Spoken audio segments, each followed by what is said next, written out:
Shalom rekan-rekan pendengar MPK yang saya kasih dalam Tuhan Yesus Kristus.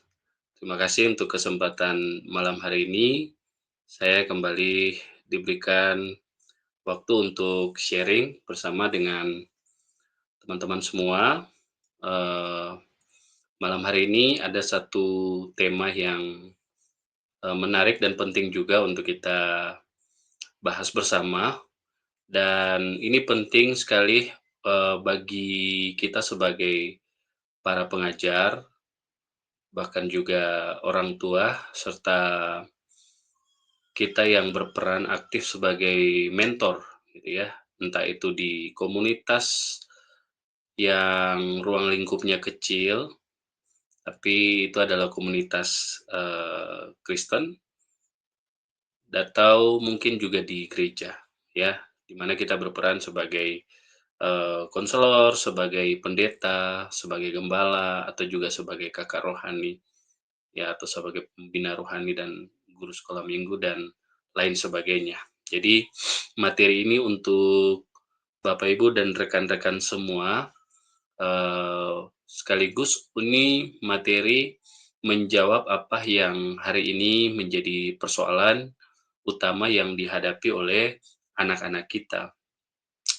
Bapak Ibu yang saya kasihi, tema malam hari ini yaitu faith dan mental health pada anak, dan di sana kita akan melihat bersama bagaimana kita sebagai mentor, sebagai guru, dan juga sebagai orang tua dapat memaksimalkan peran kita. Nah, tentu tema di malam hari ini menjadi sangat penting dan relevan untuk kita, oleh karena kita tahu bersama isu kesehatan mental itu memang semakin menonjol ya, dan ini menjadi salah satu masalah yang mendominasi gitu ya, mendominasi tentunya di era modern. Nah, ini sejalan dengan perkembangan teknologi yang hari ini kita semua nikmati ya, baik anak-anak, remaja, pemuda, orang dewasa yang di dalamnya ada orang tua, dan juga kita semua yang turut ambil bagian dalam perkembangan ya, perkembangan teknologi tentunya. Nah, di dalam perkembangan teknologi itu kemudian muncul masalah yang tentunya sebenarnya bukan masalah yang baru ya, tapi masalah ini menjadi besar dan membludak oleh karena kemajuan teknologi, sehingga kita bisa lihat mungkin di lingkungan sekitar kita ada banyak orang yang punya gangguan kecemasan, depresi, dia juga mungkin merasakan burnout atau perasaan yang tidak berharga, dan itu justru banyak terjadi di kalangan anak-anak kita gitu ya. Anak-anak yang saya maksudkan ini usia mulai dari TK, ada juga SD, SMP, bahkan ke jenjang perguruan tinggi pun ada, dan semua menjadi sangat kompleks oleh karena persoalan ini sampai hari ini tuh mmm, tidak bisa teratasi gitu ya secara penuh, oleh karena semakin banyaknya anak-anak kita yang mengalami hal yang demikian. Nah, kalau kita perhatikan dari data yang muncul, itu ada 34,9% kurang lebih anak-anak kita yang terdampak gitu ya, terdampak kesehatan mental mereka. Jadi, mereka sudah ada pada tahap yang pengen menyakiti diri mereka, bahkan sampai mengakhiri hidup. Itu, angkanya di 34,9%, dan kalau jumlahkan itu ada sekitar 15,5 juta orang, dalam hal ini anak gitu ya, yang merasakan gangguan kesehatan mental. Sementara yang, berikut kita bisa lihat angkanya itu 5,5% itu bicara tentang anak-anak yang hanya mengalami, sedikit ya, yang terkait dengan kesehatan mental mereka. Jadi mereka tidak sampai pada tahapan ingin menyakiti diri, ya sampai bahkan mengakhiri hidup, tapi mereka lebih ke ya depresi, burnout, dan lain sebagainya. Tapi itu, juga menjadi sebuah persoalan dan kita sebagai, mmm, orang tua, orang dewasa, dalam peran kita pun kita harus bisa menjawab apa yang jadi kebutuhan anak-anak kita, gitu ya. Nah, Bapak Ibu, mmm, kita tahu bersama bahwa, kesehatan mental itu adalah bagian yang penting dalam kehidupan kita sebagai manusia dan itu punya kaitan erat dengan yang, ada juga pada diri kita, yakni, mmm, kerohanian atau dalam hal ini kita bisa sebut juga iman kita gitu ya. Jadi kesehatan mental itu selalu, punya kaitan erat dengan spiritualitas dalam kehidupan kita sebagai manusia. Tapi yang kita perlu pahami bahwa kesehatan mental itu tidak sama dengan, iman yang dalam pengertian lemah. Jadi kalau misalkan kesehatan mentalnya terganggu, itu artinya imannya lemah. Itu tidak, selamanya demikian atau, tidak selamanya benar karena, kesehatan mental dan, iman itu adalah 2 hal yang berbeda. Nah, kalau dalam Alkitab di 1 Tesalonika pasal yang kelima ayat yang ke-23 itu, kita tahu bersama konsep yang ditawarkan adalah bagaimana, unsur roh dan jiwa itu adalah 2 hal yang berbeda dalam diri kita sebagai manusia. Bahkan unsur yang ketiga juga yang seringkali disebut adalah tubuh. Jadi kita itu punya 3 unsur dalam diri kita yakni roh, jiwa, dan tubuh dan itu memang tidak bisa dilepas pisahkan. Tapi jikalau satu terganggu itu pasti akan berakibat kepada yang lain. Makanya saya ingin menekankan bahwa kesehatan mental walaupun tidak sama dengan, spiritual atau iman, tapi keduanya justru, harus berjalan bersama-sama. Sebab, kita tahu Tuhan menciptakan kita manusia sebagai pribadi yang utuh, yang di dalamnya ada ketiga unsur yang demikian, yakni roh, jiwa, dan tubuh. Nah, karena itu Eee, di sinilah kemudian kita bisa menjawab apa yang menjadi persoalan dalam kehidupan anak-anak kita hari ini. Tentunya kita sebagai mentor, guru, dan orang tua itu punya peran yang strategis untuk mendampingi, bahkan menguatkan serta memampukan anak-anak kita agar mereka bisa dipastikan kondisinya itu sehat secara jasmani, sehat juga secara mental, bahkan sehat secara iman.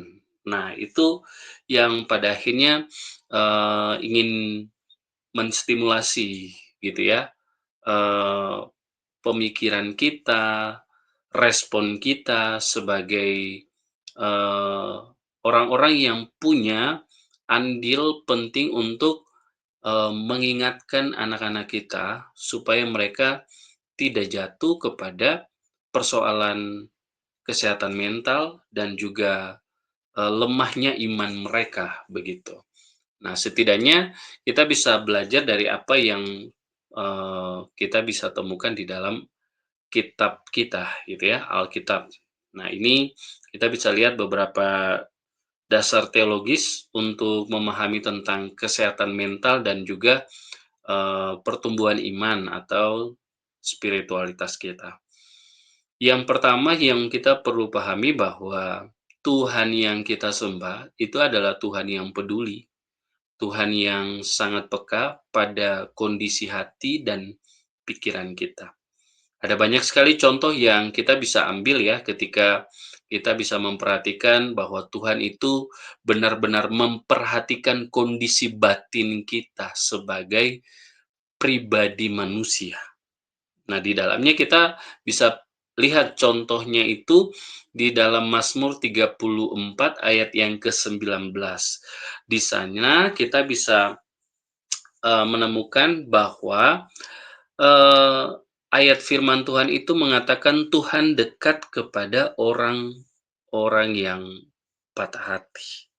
Nah, mazmur-mazmur yang dituliskan oleh para penulis itu, berisikan tentang keluh kesah, kecemasan, bagaimana mereka menghadapi pergumulan dan tekanan hidup yang berat, dan di dalamnya ada persoalan tentang mental mereka yang terganggu, tapi di sana kita juga bisa memperhatikan dan mendapati bahwa Tuhan yang disembah oleh para penulis kitab Mazmur itu adalah Tuhan yang tidak pernah menghakimi mereka, begitu ya. Nah, kalau kita baca kitab Mazmur, kebanyakan yang menuliskan kitab Mazmur ini adalah Daud. Jadi Daud sendiri pun merasa dia tidak pernah dihakimi oleh Tuhan walaupun dia punya pergumulan terkait dengan kesehatan mental. Jadi Tuhan tidak pernah mengatakan kepada Daud bahwa dia itu adalah pribadi yang kurang rohani.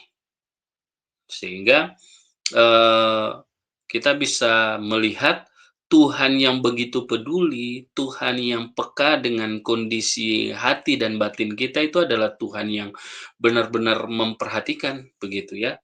Sehingga kita bisa belajar dari apa yang sudah Tuhan firmankan kepada kita, khususnya lagi di dalam semua tulisan-tulisan, kitab Mazmur.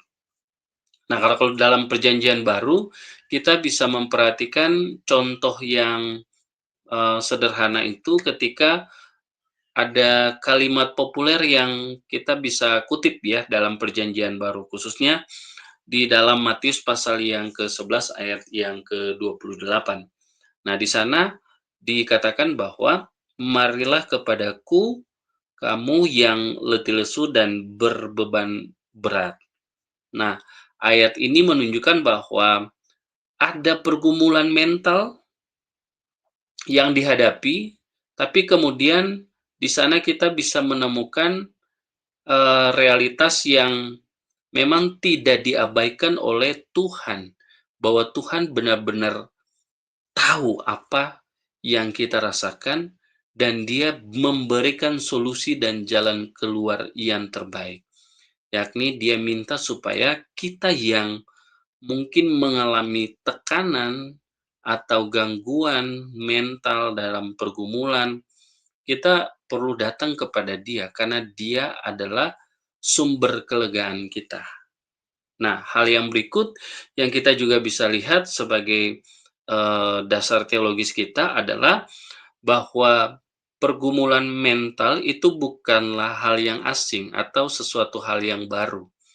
Ini adalah persoalan yang sudah pernah terjadi, bahkan sejak Alkitab dicatat pun kita bisa temukan ada banyak sekali kisah yang menceritakan tentang ada pribadi-pribadi yang bergumul dengan kesehatan mental mereka. Mereka tuh ada dalam pergumulan yang hebat, seperti contoh kita baca kisah yang dialami oleh Daud sendiri ya, ketika dia harus dikejar-kejar oleh anaknya sendiri, dia mengalami kecemasan, dia ada dalam situasi yang sangat depresi, dia juga ingin dibunuh oleh, Raja Saul, tapi kemudian dia bisa mengungkapkan itu dengan sangat baik ketika kita membaca Mazmur pasal yang ke-6, dan seterusnya.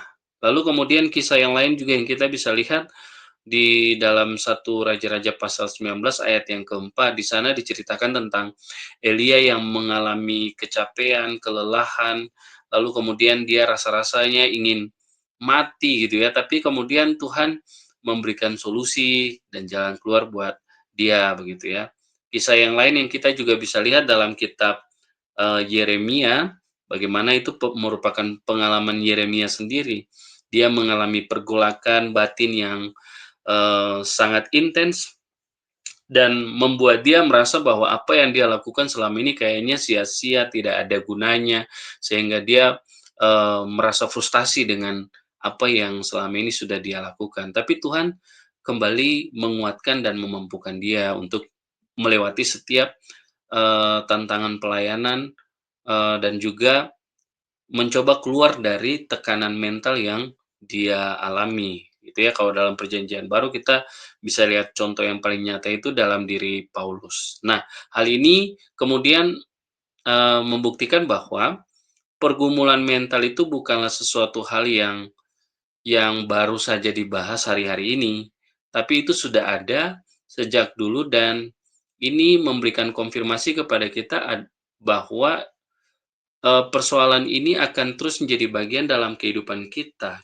Cuman yang perlu kita ketahui bahwa bagaimana caranya untuk kita bisa keluar, itu yang hari ini kita mau jawab bersama. Bahwa, hal itu hanya kita bisa atasi kalau kita bisa merasakan yang namanya shalom atau damai sejahtera.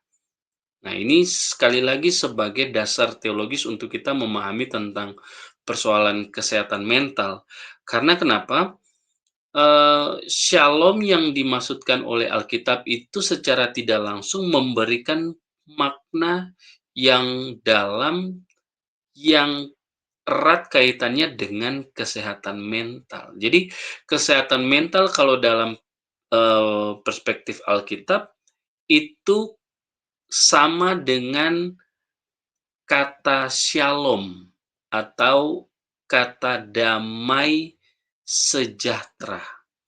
Nah, kata shalom itu adalah konsep kesehatan mental yang ditekankan di dalam Alkitab dan memiliki pengertian damai sejahtera yang utuh. Jadi, di dalamnya kita bisa menemukan bahwa ada keutuhan pikiran, keutuhan emosi, keutuhan relasi, dan juga spiritualitas seseorang. Nah, ini sekali lagi ada pada diri seseorang yang benar-benar merasakan shalom yang dimaksudkan oleh Alkitab. Sebagaimana kita baca di dalam Yesaya pasal 26 ayat yang ketiga. Di sana dikatakan, yang hatinya teguh, kau jagai dengan damai sejahtera. Artinya apa?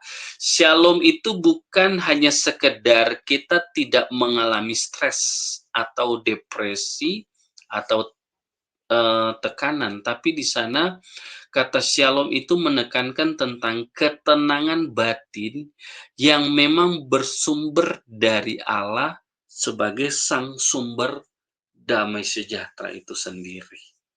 Dan ini yang perlu kita pahami sebagai landasan bahwa kesehatan mental itu adalah hal yang terpenting dalam kehidupan manusia. Lalu kemudian yang berikut, kesehatan mental itu juga punya kaitan erat dengan yang namanya relasi dengan Tuhan. Tadi saya menekankan bahwa shalom itu akan terjadi kalau misalkan kita memahami bahwa ketenangan batin itu hanya bersumber dari pribadi Allah yang adalah sumber damai itu sendiri. Jadi kesehatan mental dapat terjadi dalam diri seseorang kalau dia punya relasi yang intim dengan Tuhan. Buktinya apa? Ketika kita baca Mazmur pasal yang ke-23, yang di sana kita bisa mendapati penekanan penulis terkait dengan pemulihan jiwa, yang memang hanya berasal dari kehadiran dan pimpinan Tuhan dalam kehidupan kita sebagai manusia. Sementara dalam Filipi pasal 4 ayat yang ke-6 sampai ayat yang ke-7, di sana juga ditekankan bahwa damai sejahtera Allah itu dapat menjaga hati dan pikiran kita. Artinya hanya di dalam Allah di dalam hubungan dengan Tuhan, kita justru memiliki kesehatan mental atau memiliki yang namanya damai dan ketenangan yang sejati itu. Yohanes pasal 14 ayat yang ke-27 juga menekankan hal yang sama, bahwa Yesus itu memberi damai yang tidak diberikan oleh dunia. Nah, ini yang kemudian kita bisa pegang sebagai landasan kita untuk memahami tentang kesehatan mental dan juga iman yang benar-benar menjadi faktor penting dalam perjalanan kehidupan kita sebagai manusia, terkhususnya lagi dalam kehidupan anak-anak kita yang hari ini menghadapi persoalan tentang kesehatan mental dan juga pertumbuhan iman. Saya waktu lalu melayani anak-anak remaja, kebetulan saya, eee, banyak berkecimpung dalam pelayanan anak, khususnya remaja dan pemuda. Saya justru hari ini mendapati ada banyak kasus anak-anak itu punya persoalan terkait dengan kesehatan mental. Waktu lalu dalam pelayanan KKR di salah satu sekolah di Malang, saya tidak perlu sebut nama sekolahnya, tapi waktu saya, selesai pelayanan KKR di sana, ada beberapa anak yang datang ke saya, lalu kemudian menceritakan apa yang jadi persoalan dia. Nah, persoalannya itu berkaitan dengan, tema yang kita bahas malam hari ini, yakni dia benar-benar merasakan, ingin segera mengakhiri hidupnya, karena dia merasa dia tidak berharga, dia merasa dia tidak lagi diinginkan kehadirannya, baik di tengah-tengah keluarga maupun juga dalam hubungan dia dengan orang-orang yang ada di sekitar dia, entah itu di sekolah maupun, di komunitas tempat di mana dia ada. Nah, jadi kemudian, dia menceritakan latar belakangnya dan segala macam dan itu berpengaruh kepada, pertumbuhan iman dia. Jadi dia seakan tidak mau lagi percaya kepada Tuhan, dia tidak mau berdoa sampai akhirnya dia benar-benar membutuhkan, eee pertolongan gitu ya, dari orang lain. Dia tuh pengen supaya ada orang yang benar-benar bisa bimbing dia. Tapi waktu itu Tuhan menggerakkan saya untuk mendoakan dia. Jadi waktu saya mendoakan dia, saya kasih penguatan buat dia, lalu kemudian setelah itu dia bisa merasakan ketenangan, damai sejahtera. Tapi waktu saya pulang, dia pun masih tetap minta supaya terus doakan dia, dampingi dia, dan sampai hari ini saya masih terus ada dalam pelayanan itu, walaupun saya tahu itu tidak mudah sampai hari ini dia pun masih tetap bergumul dengan hal yang demikian. Cuman satu hal yang saya yakini bahwa apa yang saya lakukan itu adalah bagian yang saya lakukan sebagai salah satu pilar gitu ya, yang hari ini saya lakukan sebagai, pendampingan saya kepada anak-anak yang hari ini ada dalam persoalan mental dan juga pertumbuhan iman. Nah, saya itu ada di bagian yang pertama sebagai mentor. Nah, hal ini kemudian, meyakinkan saya bahwa emosi itu bukanlah sebuah dosa, gitu ya. Emosi itu justru adalah sinyal di mana jiwa kita itu butuh untuk dipahami dan diarahkan. Nah, seperti anak yang saya doakan tadi, jadi dia benar-benar membutuhkan ada orang yang bisa membimbing dan mengarahkan dia gitu ya, supaya dia bisa keluar dari persoalan mental dan juga, eee, iman dia yang tidak bertumbuh itu. Sehingga pada akhirnya dia bisa menang atas diri diri dia sendiri. Tapi, dalam hal ini kita bisa lihat bukan hanya soal mentor saja yang punya peranan penting. Kita bisa lihat juga dalam kehidupan anak-anak kita tuh ada sosok yang juga penting untuk mendampingi, yakni guru. Saya taruh di posisi yang kedua dan yang ketiga adalah orang tua. Ini saya susun berdasarkan intensitas atau potensi siapa yang paling memungkinkan untuk bisa mendampingi anak-anak kita. Nah, saya taruh mentor di bagian yang pertama karena dari sisi, frekuensi pertemuan, anak dengan mentor itu tidak terlalu sering. Biasanya dalam satu minggu itu paling ya satu atau 2 kali ketika dia datang, ke gereja atau ke komunitas di mana dia, melakukan ibadah dan, sharing bersama terkait dengan kesaksian hidup dan lain sebagainya ya. Tapi saya memposisikan, peran mentor di sini sebagai gembala, pendeta, atau kakak rohani ya, kakak pembina, guru sekolah minggu yang ada di gereja. Nah, di sini kita bisa memperhatikan bahwa mentor itu punya peranan yang memang sangat penting dan patut untuk dimaksimalkan. Kira-kira hal yang pertama yang perlu kita lihat dalam peran mentor itu adalah bagaimana, mentor itu bisa menjadi tempat yang paling aman atau yang kita juga kenal dengan sebutan safe space. Jadi kita bisa memperhatikan bahwa anak itu butuh sosok yang dapat menuntun dia soal, keteladanan iman. Bagaimana orang itu bisa memberikan tempat yang paling aman buat dia, untuk dia bisa menceritakan berbagai macam hal, apalagi terkait dengan, kesehatan mentalnya dan juga pertumbuhan imannya.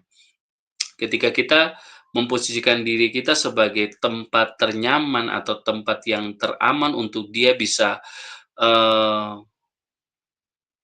mengeluarkan semua yang menjadi unek-unek dia terkait dengan persoalan yang ada, di situ kita bisa lihat juga bahwa, kita sebagai mentor harus bisa menjadi pribadi yang mau mendengarkan tanpa menghakimi, gitu ya. Lalu kemudian kita tidak boleh langsung menyimpulkan terkait dengan, persoalan yang dia alami. Lalu kemudian kita mencoba untuk menghakimi dengan memberikan kesimpulan-kesimpulan yang dalam tanda kutip ya, justru, mmm, membuat mental dia semakin down gitu ya. Biasanya kita katakan, "Ya mungkin karena kamu kurang berdoa, mungkin karena kamu, eee, tidak punya kebiasaan baca Alkitab sehingga imanmu menjadi lemah." Kadang-kadang kita suka menghakimi secara tidak langsung seperti itu ya. Nah, kita sebagai mentor harus justru memberikan kebebasan dan keleluasan buat anak bisa berbicara.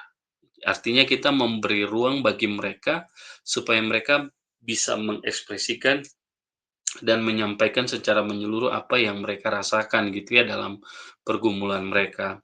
Lalu kemudian yang kedua, sebagai mentor juga kita perlu, eee, menonjolkan peran kita sebagai sosok yang dapat membimbing dia secara rohani, tapi berdasarkan hal-hal yang sifatnya realitas gitu ya, yang memang nyata dan itu berkaitan erat dengan apa yang dia alami secara langsung. Jadi kita menolong dia untuk memahami firman, tapi dalam konteks pergumulan dia secara, pribadi. Jadi kita tidak lagi membicarakan firman Tuhan dalam, tarif yang hanya sebatas teori saja. Tapi itu benar-benar berkaitan dengan apa yang sebenarnya dia rasakan gitu, supaya kita bisa menjawab apa yang, menjadi pergumulan dia. Jadi kita memberikan harapan, tapi kita tidak memberikan, tekanan secara rohani kepada dia. Artinya kita menuntut dia harus lakukan ini, lakukan itu, tanpa mempertimbangkan bahwa dia itu harus dibalut lukanya dulu. Dia itu harus ditolong terlebih dahulu, baru kemudian minta dia untuk secara mandiri keluar dari, pergumulan dia, gitu ya. Lalu kemudian yang ketiga, kita sebagai mentor juga perlu, mengingat bahwa peran kita itu memang penting, tapi kita perlu tahu bahwa peran kita itu harus ada batasnya.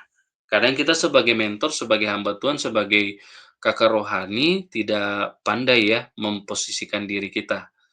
Kadang kita katakan bahwa, anak ini bermasalah, anak yang kita layani bermasalah, jadi, dia harus didoakan, dia harus dilepaskan gitu ya. Kadang-kadang kita juga selalu menekan dengan perkataan-perkataan yang sifatnya rohani, tapi sebenarnya kita sedang berusaha untuk mengambil peran seorang psikolog gitu ya. Kita berusaha untuk memahami dia, tapi kita mencoba untuk memposisikan diri kita sebagai seorang ahli ya, psikolog ya, ahli psikologi yang kemudian kita mencoba untuk memberikan kesimpulan-kesimpulan yang seakan-akan benar padahal salah. Nah, artinya mentor itu harus pandai memposisikan diri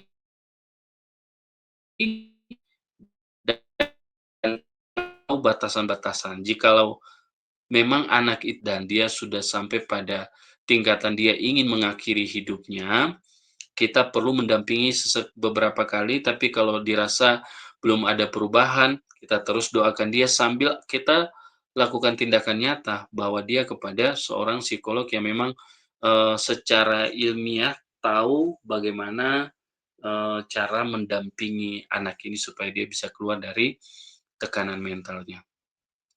Nah, yang kedua, kita sebagai guru ya, jadi kita berusaha memaksimalkan peran guru dalam kehidupan anak-anak kita yang mengalami persoalan mental.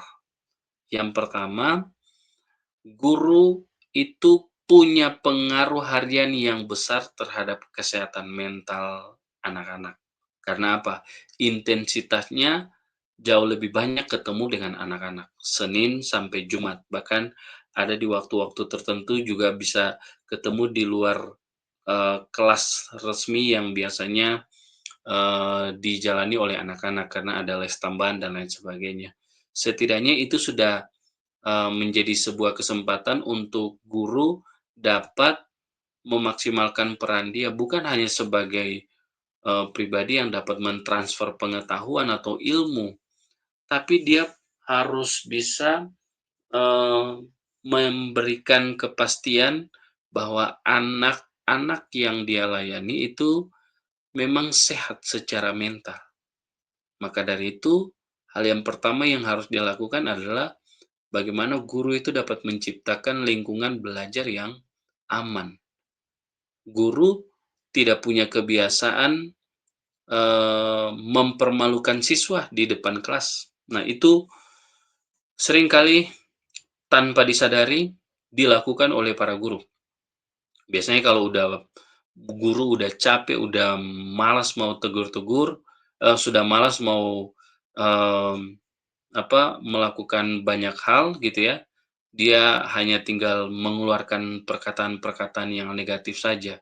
Lalu kemudian dia mencoba untuk mempermalukan siswanya di depan teman-temannya yang lain gitu ya. Lalu kemudian menciptakan lingkungan belajar yang aman ini juga berkaitan dengan bagaimana guru peka terhadap perubahan sikap atau penurunan semangat dari anak-anak yang dia bimbing. Lalu kita sebagai guru juga seharusnya, sadar bahwa kita harus mengurangi komentar-komentar yang dapat melukai harga diri dari anak-anak kita. Persoalan utama saat ini anak-anak tuh merasa bahwa mereka itu bukanlah orang-orang yang berharga. Mereka merasa ditolak. Nah, ini bukan hanya soal kemajuan teknologi, tapi juga soal orang-orang yang ada di sekitarnya yang seringkali, justru menunjukkan sikap-sikap yang merendahkan anak-anak kita. Nah, salah satunya guru. Bisa saja bukan menjadi solusi, tapi justru menjadi pelaku yang membuat anak itu jatuh mentalnya atau terganggu secara mental. Kita sebagai guru justru harus menunjukkan peran kita untuk menciptakan lingkungan yang aman untuk anak-anak yang kita bimbing dan kita layani. Lalu kemudian yang kedua, Guru juga harus bisa mengintegrasikan nilai iman dan kesehatan mental. Nah, kenapa ini menjadi sangat penting? Karena guru sangat sering bertemu dengan anak-anak, dan intensitas itu memungkinkan guru untuk harus benar-benar tunjukkan contoh dan teladan yang baik kepada anak-anak, ya. Jadi teladan iman itu bukan hanya peran pendeta atau kakak rohani yang ada di gereja, tapi guru itu juga sangat penting. Jadi guru harus mengajarkan tentang identitas pada diri anak, dan identitas yang harus diakui oleh anak itu adalah identitas di dalam Kristus yang memberikan gambar diri kepada dia dan menjadikan anak itu sebagai pribadi yang berharga. Guru juga harus menanamkan bahwa kegagalan itu bukanlah akhir dari segalanya. Jadi kalau ada anak-anak yang mungkin, merasa dia tidak mampu, dia tidak berhasil, dia mungkin mencoba sesuatu tapi kemudian gagal, kita sebagai guru itu harus hadir dan kemudian memberikan penguatan kepada mereka. Bukan malah membiarkan atau, eee, tidak peduli dengan apa yang mereka alami gitu ya, dalam kegagalan mereka. Lalu kemudian yang berikut, di dalam mengintegrasikan nilai iman dan kesehatan mental itu juga, guru harus mendorong kepada anak budaya untuk saling menghargai satu sama lain. Tidak ada tradisi atau budaya saling menjatuhkan, atau istilah yang kita kenal sekarang artinya adalah bullying, ya. Jadi jangan sampai kebiasaan itu justru ada di lingkungan sekolah, ya. Jangan sampai hal ini justru terjadi. Kalau misalkan hal ini terjadi, guru punya peranan penting untuk, menegur, menasihati, bahkan membimbing anak-anak supaya tidak punya kebiasaan yang demikian. Yang ketiga, guru juga punya peranan, bagaimana harus jadi model, ya, menjadi model kesehatan mental yang sehat. Artinya gini, kalau guru mau supaya guru itu adalah contoh dan teladan dalam hal kesehatan mental, guru harus pandai mengelola stresnya. Guru harus pandai menyelesaikan konfliknya.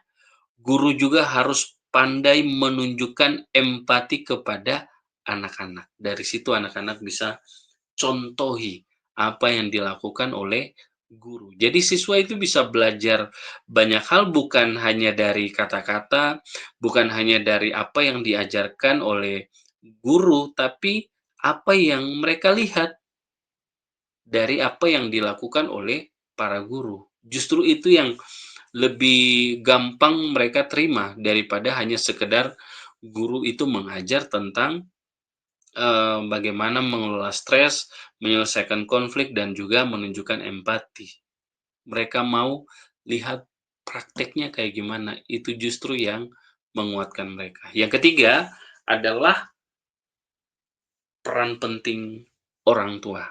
Jadi bagaimana kita memaksimalkan peran kita sebagai orang tua. Kita harus tahu bersama bahwa rumah itu adalah pusat formasi karakter dan kesehatan mental di dalam diri anak. Maka dari itu kita sebagai orang tua harus benar-benar bangun relasi yang dalam dengan anak.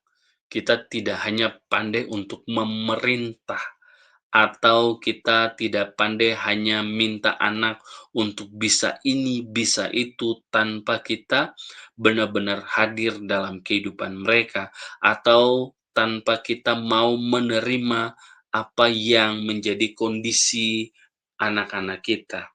Kita tidak pernah sebagai orang tua membangun dialog yang hangat. Kita tidak memberikan nasihat di saat anak-anak itu memang butuh untuk dinasehati. Kita menasehati, menegur justru ketika mereka hanya sedang melakukan kesalahan. Dan itu menjadi hal yang fatal yang seringkali dilakukan oleh orang tua. Orang tua tidak benar-benar hadir. orang tua hanya sibuk dengan, apa yang dikerjakan. Ayahnya apalagi tidak pernah hadir dalam kehidupan anak, hanya fokus kepada pekerjaan. Ibunya juga kadang suka, mengabaikan tugasnya untuk hadir dan membangun relasi, hanya sekedar mau anak itu mandiri dan seterusnya. Lalu kemudian yang berikut, orang tua juga harus memaksimalkan perannya dalam hal dia harus mampu memvalidasi emosi dari anak. Jadi ketika anak ada dalam persoalan, anak menghadapi tantangan, pergumulan, apalagi terkait dengan kesehatan mentalnya, kita sebagai orang tua itu harus kasih keleluasan untuk bisa memvalidasi emosinya mereka. Jadi kita nggak boleh, eee, menolak ya, apa yang sudah ditunjukkan oleh anak-anak kita dalam, mereka mengekspresikan emosi mereka.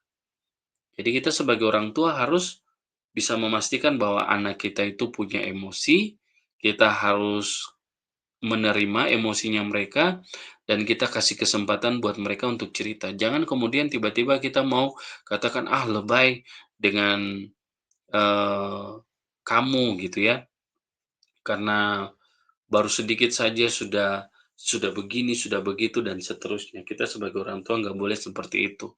Yang ketiga, peran orang tua itu juga menjadi sangat penting untuk kita, maksimalkan karena orang tua itu harus jadi teladan dalam hal spiritualitas atau pertumbuhan iman, dan itu harus benar-benar seimbang.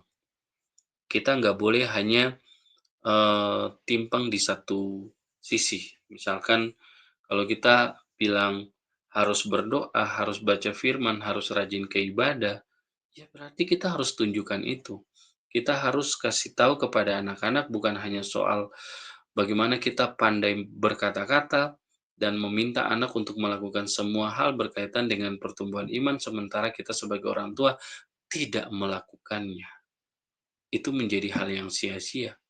Jadi kalau kita sebagai orang tua mau supaya anak-anak kita itu bisa tenang, bisa merasakan sukacita, damai sejahtera, ya kita sebagai orang tua pun harus menunjukkan contoh dan teladan yang baik dalam hal spiritualitas, supaya anak-anak kita juga bisa terbebas dari yang namanya persoalan kesehatan mental. Mereka, tidak ada dalam tekanan, tapi mereka menjalani kehidupan mereka dengan sukacita, gitu ya. Jadi kita sebagai orang tua harus benar-benar bisa punya kebiasaan berdoa, kebiasaan baca firman, bahkan kita libatkan mereka. Kalaupun mereka nggak tahu, kalaupun mereka tidak terbiasa, kita yang harus membiasakan mereka dengan cara ya ajak mereka untuk terlibat dalam doa-doa kita, terlibat dalam persekutuan, pribadi kita, supaya anak-anak itu bisa lihat langsung keteladanan iman dalam kehidupan kita sebagai orang tua. Lalu kemudian yang keempat yang tidak kalah penting juga, bahwa kita sebagai orang tua itu harus mengurangi kebiasaan ini, toxic spirituality. Kita pernah mungkin, dengar atau tanpa sadar juga kita seringkali melakukannya. Kalau misalkan, kita seringkali kasih nasihat kepada anak-anak kita, "Kalau kamu depresi artinya kamu kurang berdoa.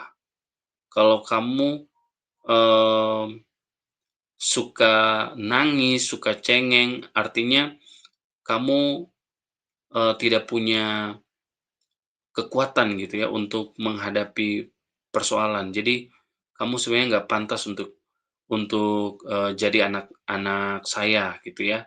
Nah, kita seringkali ucapkan hal-hal yang seperti itu dan tanpa disadari kita sudah menciptakan suasana yang tidak baik gitu ya secara spiritual.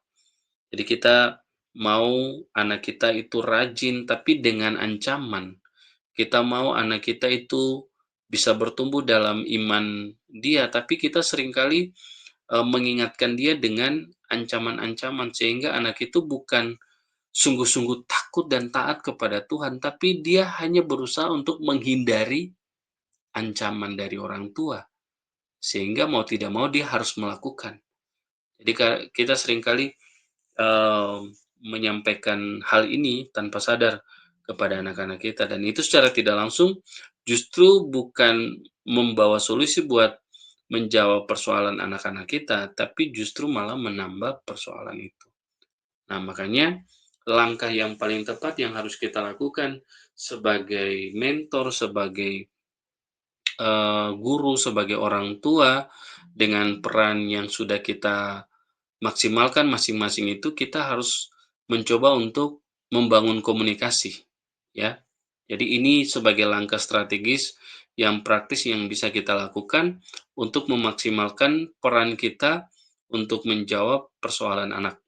Jadi bangun komunikasi dan komunikasi itu harus terarah, tidak boleh saling melempar tanggung jawab bahwa kesehatan mental anak dan pertumbuhan iman itu jadi tanggung jawab mentor saja gitu ya, atau jadi tanggung jawab guru saja.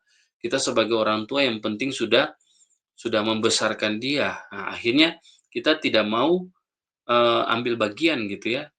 Kita tidak lagi mau pusing gitu ya dengan apa yang dilakukan oleh anak-anak kita. Toh kita tahu bahwa ketika anak itu datang ke gereja nanti dia dibimbing oleh mentor, atau kalau dia ke sekolah dia nanti dibimbing oleh guru, kita tidak mau ambil pusing dengan pertumbuhan, dia dan perkembangan dia, itu kita seringkali lakukan hal itu. Hari ini kita mau belajar, kita harus punya kerendahan hati sebagai orang tua, sebagai mentor, sebagai guru. Punya komunikasi yang baik, kita bisa sama-sama mencari tahu, bahkan membuat laporan perkembangan, anak-anak kita, gitu ya. Bahkan terlebih lagi kita bisa mungkin punya proyek khusus gitu ya, yang secara tidak langsung kita bisa lakukan gitu ya. Bagaimana kita menyusun kira-kira model pendampingan apa, atau pendampingan seperti apa yang, harus kita berikan kepada anak, lalu kemudian kira-kira apakah pendampingan ini cocok untuk dia. Jadi kita sudah punya rancangan dan, pelaksanaan bagaimana anak itu bisa terus didampingi, anak itu bisa terus ditolong supaya dia bisa keluar dari persoalan, eee, kesehatan mental dan juga, lemahnya iman yang dia alami secara pribadi. Lalu kemudian yang berikut, yang paling menjadi prioritas itu adalah bagaimana kita melihat bahwa di atas semuanya itu bukan hanya soal komunikasi, bukan hanya soal bagaimana kita mendampingi anak, tapi kita harus mendasari apa yang kita lakukan itu, dengan kasih dan empati. Nah, ini semua kita lihat dasarnya itu jelas bahwa kasih itu adalah fondasi di dalam pemulihan seseorang, terlebih lagi anak-anak kita. Kalau kita baca dalam 1 Korintus pasal yang ke-13, dan ini hal yang harusnya kita sadari sebagai, orang tua, sebagai guru, sebagai mentor, supaya kita benar-benar bisa menjalankan tugas kita untuk memberikan solusi terhadap persoalan-persoalan yang hari ini dihadapi oleh anak-anak kita. Ya, demikian materi yang saya bisa bagikan bagi Bapak Ibu semua. Kiranya materi malam hari ini boleh memberikan penguatan, bahkan memberikan perspektif yang baru untuk kita dapat memaksimalkan peran kita dalam menolong anak-anak kita, supaya mereka bisa terus bertumbuh dalam iman dan mereka bisa memiliki kesehatan mental yang sungguh-sungguh kuat gitu ya, sehingga mereka bisa menghadapi tantangan yang hari ini sedang mereka hadapi. Oke, baik Bapak Ibu, untuk mengakhiri, sesi kita di malam hari ini terkait dengan tema, eee, iman dan juga kesehatan mental pada anak, bagaimana kita memaksimalkan peran kita sebagai, mentor, orang tua, dan juga guru, kita pada akhirnya harus memahami bahwa kesehatan mental itu bukan hanya sekedar isu psikologis, melainkan bagian dari pemuridan atau ibadah yang dapat kita terapkan dalam kehidupan anak-anak kita yang hari ini diperhadapkan dengan berbagai persoalan, ya, terkait dengan kesehatan mental. Artinya, kita sebagai mentor, sebagai guru, sebagai orang tua dapat bekerja sama untuk, menjadi perpanjangan tangan Tuhan, ya, menjadi perpanjangan tangan Allah untuk menguatkan generasi kita yang hari ini sedang ada dalam persoalan yang tidak mudah. Jangan sampai kita dapati anak-anak kita sudah tidak mau lagi mementingkan pertumbuhan iman mereka oleh karena kesehatan mental mereka yang sedang terganggu dengan berbagai macam distraksi yang hari ini, mereka rasakan gitu ya. Karena ada banyak hal yang mengganggu mereka, ada banyak hal yang mencoba untuk, menghilangkan apa yang menjadi fokus utama mereka. Sehingga kita punya tugas yang penting, bagaimana kita melanjutkan panggilan Allah dalam kehidupan kita, supaya kita bisa menjadi solusi buat anak-anak kita yang hari ini, sedang ada dalam persoalan kesehatan mental. Supaya kita bisa mempersiapkan generasi ini, mereka bisa kuat secara mental, mereka juga bisa sehat secara iman, mereka punya karakter yang baik, dan mampu menghadapi berbagai macam tantangan zaman yang hari ini sedang mengancam mereka. Artinya, kita sebagai orang tua, sebagai guru, dan juga sebagai mentor, kita harus mengingat bahwa kesehatan mental plus iman yang kuat, yang kokoh, yang teguh, yang bertumbuh, itu sama dengan bagaimana kita mampu menghasilkan generasi-generasi yang utuh dan bertumbuh di dalam Kristus. Itu yang menjadi tugas penting kita. Jangan sampai kita lalai, jangan sampai kita lupa dengan tugas utama kita untuk terus menolong dan mendampingi generasi ini menjadi generasi yang terus bertumbuh dalam iman mereka kepada Tuhan Yesus Kristus. Kiranya Tuhan Yesus memberkati dan menolong kita. Saya pamit undur diri. Terima kasih untuk kesempatan yang boleh diberikan kepada saya untuk sharing materi di malam hari ini. Mari kita mengakhiri pertemuan kita di malam hari ini dengan doa. Mari kita berdoa. Allah Bapa kami yang bertahta dalam kerajaan sorga, terima kasih untuk kesempatan yang Tuhan berikan. Terima kasih untuk kelancaran internet, jaringan yang Tuhan boleh berikan. Bahkan terima kasih juga untuk materi malam hari ini kami boleh dapat membahas dan mendiskusikan bersama. Kiranya materi ini boleh berguna bermanfaat bagi kami sebagai orang tua, sebagai guru, sebagai mentor, untuk kami bisa menjawab apa yang jadi kebutuhan anak-anak kami. Kiranya kami selalu jadi berkat, kami boleh dapat mempersiapkan generasi ini untuk menjawab setiap tantangan zaman yang hari ini sedang mereka hadapi. Dan Tuhan beri hikmat, kekuatan, kemampuan bagi kami, agar kami boleh tetap sabar dalam menjalankan tugas tanggung jawab kami. Terima kasih Tuhan Yesus, Engkau berkati setiap kami semua yang boleh mendengarkan materi di malam hari ini. Kiranya kami sungguh boleh terus diberkati oleh Tuhan, dan Engkau selalu memperlengkapi kami dengan segala tugas dan tanggung jawab yang ada. Kami serahkan seluruh hidup kami dan waktu kami selanjutnya ke dalam tangan-Mu, dalam nama Yesus kami berdoa. Amin.